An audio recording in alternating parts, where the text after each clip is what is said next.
Next up is our Bookster segment. Bookster is a website for book lovers and much more. We're excited to welcome New York Times bestselling author and illustrator Jessica Hische. Her new children's book is called Tomorrow I'll Be Brave, and it encourages children to be adventurous, creative, and smart. Welcome. Happy to be here. So tell us who our special guest is. Our special guest is my daughter, Ramona, who was in the standby room, but she enjoys being next to me at all times. So she's here to join us today. Ramona, it's nice to meet you. Do you want to say hi to Diana? She's also painfully shy as much as she loves being in front of the camera. I understand that. I can relate on multiple levels. Tell us about your book. Sure. So the book, it came about when actually Ramona was smaller. I really always thought that I was going to end up making a children's book, but I didn't really feel the motivation to do so until I had kids myself. And part of that is just because I don't like to do work that's like a research project about an area that I don't know, but I love to do work that's a reaction to things that I'm currently learning about or in the middle of. And so you're like, honestly, like in real time. In real time. And so I just was seeing, so many things that I felt inspired to make, in terms of making stuff for my daughter and making stuff now for my son. And it was just like, it just filled me with so much creativity. And it actually helped me tap into myself as, like a young person and thinking about what I was like when I was little. And one of the things that I really wanted the book to accomplish was to sort of speak to other kids that were like me, where they don't need another critical voice, telling them how they need to compete with everyone, how they need how failure is like impossible and how they need to be the top person in their class or whatever.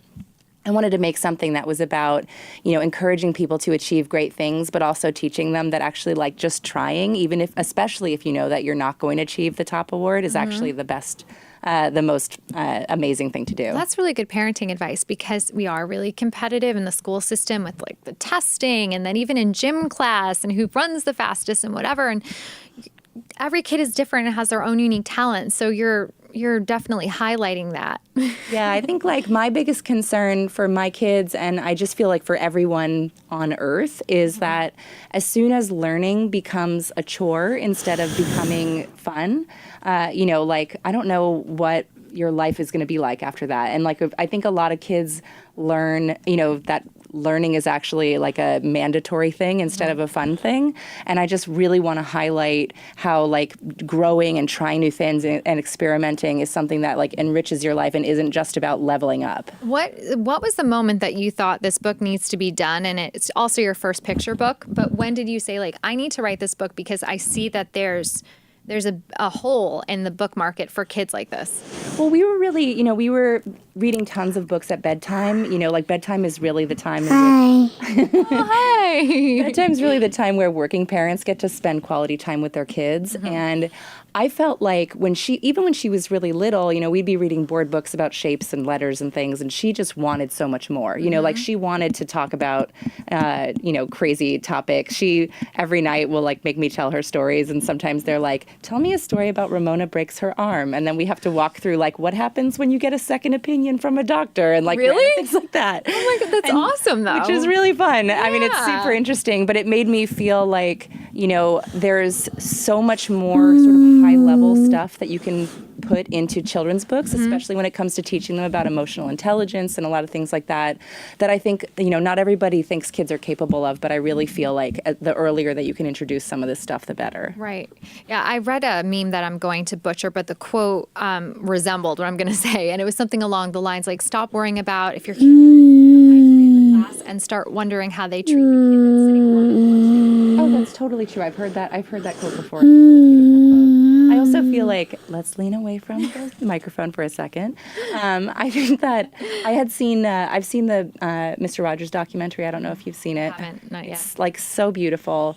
And I grew up on Mr. Rogers too. And I think like I had forgotten and didn't really understand when I was a kid, that the thing that was so beautiful about him was just basically talking to children as if they are these really rich people that have this like huge inner life that are capable of all these big things. And I think that, you'll see parents talking to their kids like they're little adults in good ways, eliminating a lot of the adult topics that we're not all ready for. But I think what it does is it just raises them to be like little citizens of the world instead of, feeling completely sheltered off from how to communicate with other people and how to, experience themselves in their lives. Well, one person told me when I host at radio, and it's good advice, I think, just in general, but your audience is as smart as you make them or treat them. That's really, I love that quote, because I do think that people dumb things down a lot for, other adults, other kids. They have really low expectations of what people are capable of.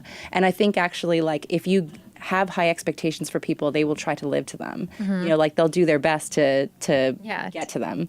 And at the same time, like while I'm saying that, a big part of the book was setting goals, but forgiving yourself when you don't achieve them. So it's like tempering those two things together. Which is hard to do in a children's book with illustrations, which you did.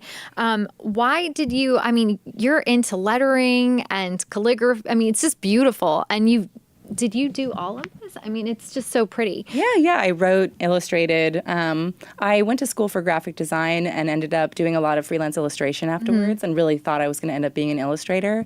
And then found my way into lettering by just kind of combining those two things, design and illustration. And so the book was really like a way for me to write more. I love writing. I used to be like a terrible teenage poet. I have like, floppy disks like full of horrible poetry.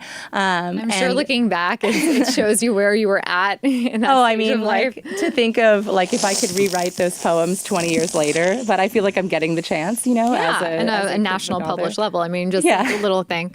But it's also a way for me to get back in touch with being an illustrator because lettering is, super close to illustration in how the industry works, but, is very different in terms of deliverables and things like that. So, well, on a final note, and Ramona's leading us into this, you're a working mom. You have two children, right? 2 children. I'm a new mom. My baby's just 3 months. Congrats. What advice do you have? Thank you.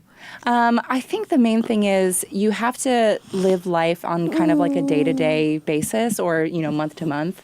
And I think that people have these, sort of long-term projected goals for themselves, and then they get really upset if they're, they can't follow those steps because this hand of cards they've been dealt at any given point doesn't work that way. I want to see your tummy, Mom. I think that's probably not good on TV. It's a different show. That's a different show, but thank you for asking. But yeah, I think for me, my life is really different working with 2 kids because I do want to see them just as much as possible. And I think you just have to make the decisions that work for you and don't let outside influences dictate what's going to be your best life. If you want to take time off to be with the kids, you do it. If you don't because you either can't or you just are like, what, I'm hitting the ground running right now and I can't do it, I'll do it later. You just got to do what works for you and don't feel guilty because you've made a choice that's right for you. That's good advice. Very strong advice. It's been a pleasure having you both. You're adorable, but I think you know that because you know how to work that camera.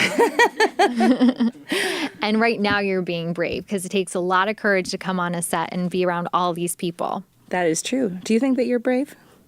Not right now. No. I think you're brave. Thank you so much, and congrats on the book. It's awesome.